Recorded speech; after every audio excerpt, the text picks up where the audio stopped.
Hello everyone. So today we are going to finish this chapter. Democracy.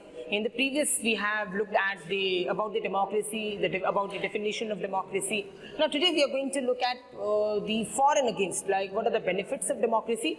So arguments in favor of democracy and arguments against, which implies that whether people like democracy or whether people dislike. Arguments against democracy says that people don't like democracy because so and so reason.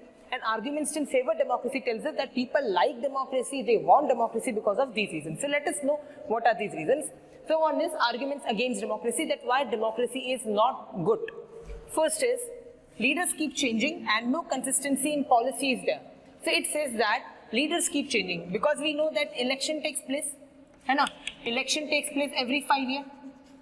So leaders keep changing. Har 5 saal mein you find new leaders even at the state level. So leaders keep changing, MLA, MPs, Chief Minister, Prime Minister, etc. This implies that change in policy. So there is no consistency in policy. So when leaders change, when government change, policy also changes. Either the name of the policy gets changed or the entire policy gets changed. First is the major drawback. Now you know that when a policy is made, crores of rupees are spent and that crores of rupees gets into wasted.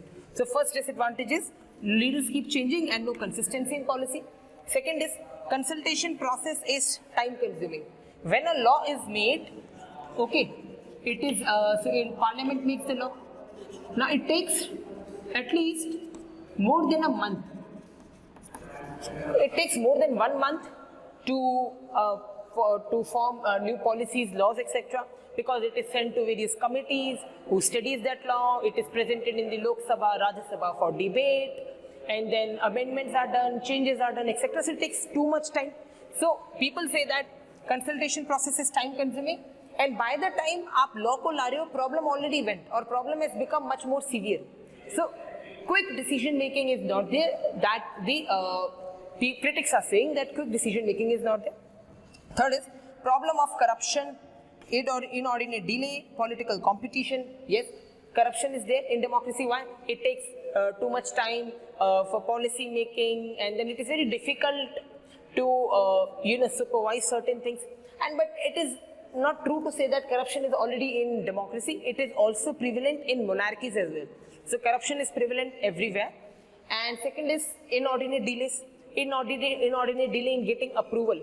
Okay, if you want to start a project, it takes much more time. Apart from this, inordinate delay in implementing the policies. Okay, because policies are implemented by different departments. Sometimes the policies are implemented by number of departments. It takes time to coordinate the efforts, etc. Third is political competition. Now, as I said, election takes place every 5 years. Political competition is there. And in political competition, manifestos are released. Now, these manifestos, manifesto is poll promise. Now sometimes these promises are not fulfilled. We know that we are cheated. Like during elections, leaders say that we'll give you free water, free electricity, but most of the time we don't get. Okay, so political competition is there. Okay, and then we are going to look at the arguments in favor of democracy. So why people say that they want democracy. So this is arguments against, these are the drawbacks. Now arguments in favor of democracy. First is more accountability, response timely. So more accountability means government is answerable. Okay. Government is answerable to the people. If anything goes wrong, we can ask government. We have right to information.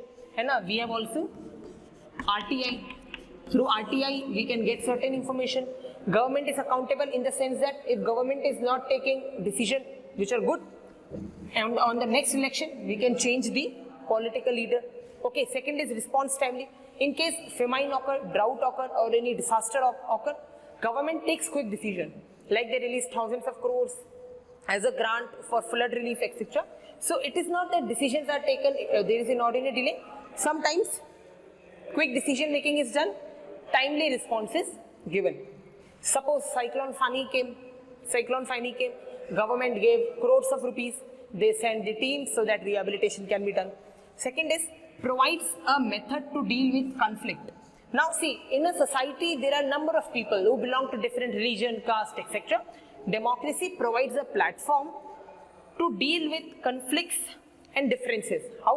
When decision making is done, all the people come together. Okay. So during decision making, different communities come together. Okay. Different communities come together, they take decision quickly. Even in parliament, you have people from different religion, different backgrounds, rich, poor, etc. So it helps to deal with conflict. So if rich people are making policies for rich people, poor people won't have policies, okay, they will, the conflict will arise. Conflict matlab ladai, jhagde and all. So democracy provides a method or a platform to deal with conflicts. If mix of people is there in parliament, so in parliament or Lok Sabha, Rajya Sabha, you have poor people, you have rich people. Poor means their economic backgrounds. We have farmers as well. Some of the leaders were farmers. Poor rich people, then you have farmers. Farmer leaders, so basically these are political leaders only. So these are elected by the people. So their background is like that. Some of the leaders were poor, now they became rich. Some of the leaders were earlier farmer, they won the election and they went to the Lok Sabha or parliament.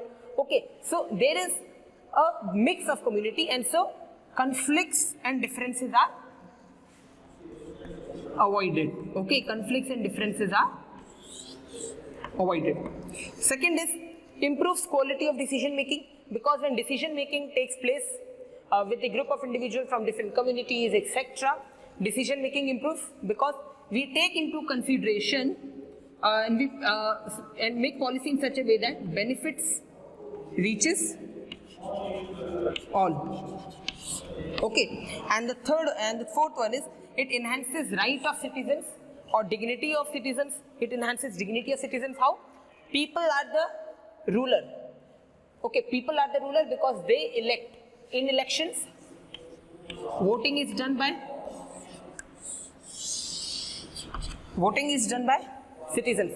So people are the real ruler in case of democracy. So these are the arguments in favor and against the democracy. So in the entire chapter you might have, so in this we have already read about the democracy. So now you can better tell us, you can better understand the meaning of democracy.